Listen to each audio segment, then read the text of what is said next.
আসসালামু আলাইকুম, ন্যাচারাল ওয়ার্ল্ডে সকলকে স্বাগতম জানাচ্ছি। বন্ধুরা, আপনারা দেখতে পাচ্ছেন দুটি মানুষ এখানে কঠোর পরিশ্রমের মাধ্যমে রশি ঝুলিয়ে রং করার কাজ করছে বিল্ডিংয়ে।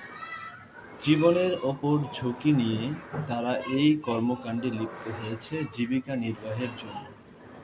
এখানে দেখতে পাচ্ছেন আরো একজন লোক আসতেছে, তিনি এখানে রঙের বালতিটি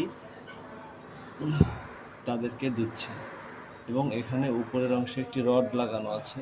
রডটি দ্বারা এই রঙের বালতিটিকে এই রশির মধ্যে ঝুলিয়ে তারা রং করবে। এই যে নিচের অংশে দেখতে পাচ্ছেন, একদম নিচে যাওয়ার পর্যন্ত রঙের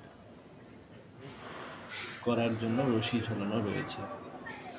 তো আমরা সাধারণ কিছু চিন্তা করি, মানুষের জীবন, হ্যাঁ, আপনারা দেখছেন মানুষের জীবনের পরিশ্রম এবং কষ্টের বিনিময়ে কতটা পরিশ্রম করতে পারে মানুষ, তা আমি সর্বদাই উপলব্ধি করি। এবং নিচের অংশে এই রশি ঝোলানো বাঁশ দ্বারা তৈরিকৃত এই মোটা রশি, তা দিয়ে নিচের অংশে মানুষ রং করার একটা পরিস্থিতি তৈরি করেছে। তবে এমন কঠোর পরিশ্রমের প্রতি সর্বদাই আমি শ্রদ্ধা জানাই। আমি আশা করছি সৃষ্টিকর্তা তাদের নিরাপদ সুন্দর জীবনযাপনের তৌফিক দান করবেন। আমিন।